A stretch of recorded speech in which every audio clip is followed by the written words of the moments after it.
Assalamualaikum, namaku Asya. Aku tinggal di Kampung Pereng, Desa Pangauban, Kecamatan Pacet, Kabupaten Bandung. Umurku 15 tahun. Cita-citaku menjadi pengusaha. Aku bertekad untuk membahagiakan kedua orang tuaku. Aku sekolah di MA Al-Fahriyah. Aku duduk di kelas 10. Aku sangat senang sekali sehingga banyak orang yang mengatakan kalau aku adalah anak yang baik, rajin belajar, sopan, dan masih banyak lainnya. Aku bertekad untuk meraih kunci keberhasilanku yang selama ini aku dambakan demi menggapai masa depanku yang kuimpikan dan kutunggu selama ini, terutama impian ayah dan ibuku yang akan kukabulkan demi kebahagiaan mereka serta membawa nama baik keluarga. Prestasiku meningkat, kerja kerasku memuaskan hasil yang baik, terutama orang-orang mengatakan kalau aku itu anak yang jujur. Aku sangat berterima kasih kepada Allah Subhanahu wa Ta'ala karena telah memberiku nikmat yang begitu banyak dan patut kusyukuri. Kisahku berlanjut di sini, di mana aku mempunyai teman yang sama sekali tak kusangka. Mereka berdua merupakan teman sekelasku. Mereka adalah Jessie dan Desi. Perkenalan pun berlanjut sampai menjadi persahabatan. Kegiatan KBM pun berjalan seperti biasanya. Saatnya untuk bersikap jujur. Tak lupa berdoa kepada Allah Subhanahu wa Ta'ala untuk diberi kelancaran dalam mengisi soal. Bismillahirrohmanirrohim. Aku bingung dan berpikir apa yang harus aku lakukan. Apakah aku harus menurutkan logikaku atau pada hati nuraniku? Logikaku berkata iya, hati nuraniku berkata tidak. Jelas, aku bingung sekali. Iya atau tidak? Iya atau tidak? Aku harus memilih salah satunya. Tapi Jessie dan Desi mereka nyontek. Entah kenapa aku mengikuti mereka. Jujur, aku bingung. Aku mengambil keputusan tanpa berpikir apa yang akan terjadi ke depannya. Dan akibat dari perbuatanku yang keliru serta logikaku dan hati nuraniku yang entah kenapa pada saat itu tidak ada pilihan selain dari jalan tengah yang aku perbuat dalam masalah itu.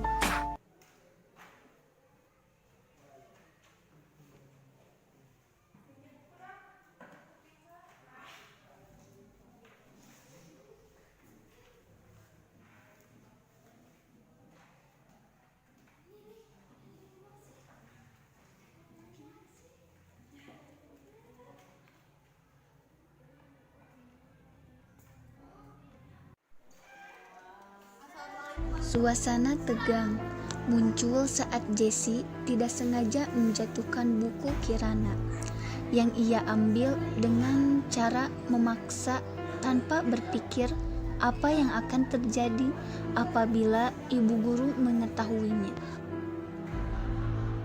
Feeling yang aku pikirkan ternyata terjadi, yang tak kuinginkan dan mereka tak inginkan terjadi. Bahkan yang lebih tak kusangka, Jessie, Desi, bahkan ibu guru sangat marah terhadap kita bertiga. Aku malu terhadap diriku karena orang lain, orang tuaku, ibu atau bapak guru di sekolah ini mempercayaiku sebagai murid yang baik sekaligus jujur. Aku tidak ingin mengecewakan mereka. Aku pun dihukum karena telah melakukan hal yang tak seharusnya dilakukan. Aku sangat kecewa terhadap pilihan yang aku pilih demi mendapatkan nilai yang baik.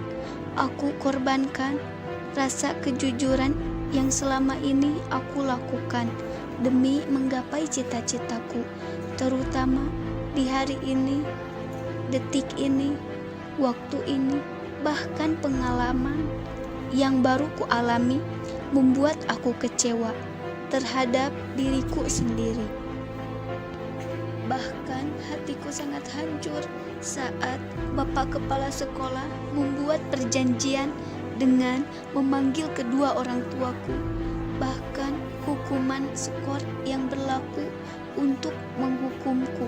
Aku sangat tidak ingin ayah dan ibuku mengetahui semua ini karena impian mereka bisa hancur apabila mengetahuinya. Aku tak tega melihat mereka kecewa kepadaku. Mereka jerih payah demi menyekolahkanku. Ayahku bekerja keras siang dan malam demi mencari rezeki. Ibuku menyiapkan persiapan untukku. Mereka rela makan dengan seadanya demi mengais rezeki. Dan akhirnya Bapak Kepala Sekolah memaafkan kita bertiga dengan syarat jangan melakukan hal seperti ini lagi. Aku sangat bersyukur kepada Allah Subhanahu wa Ta'ala karena telah memberiku jalan keluar saat sedang kesulitan. Selebihnya lagi, sikapku berubah drastis.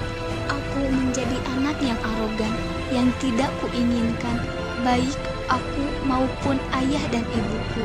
Prestasiku tiba-tiba anjlok.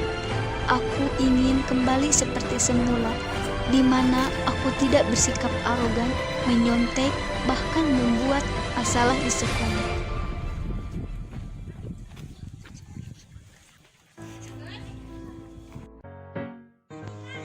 Akhirnya aku menyadari kesalahan yang aku perbuat, baik permasalahan di sekolah, dengan teman Kirana, bahkan dengan diriku sendiri. Aku memberanikan diri kepada Kirana dengan cara meminta maaf terhadap kesalahan aku maupun kesalahan teman-temanku, dan akhirnya aku dan Kirana menjadi teman yang baik selamanya. Itulah kisah pengalaman diriku sendiri. Pesan buat kalian semua, teman-teman, sahabat semuanya. Ada sebuah kata mutiara, yaitu berpeganglah pada hidup Anda dan buatlah hal tersebut menjadi kejujuran dan keberanian. Eiji Koshikawa. Itulah ceritaku.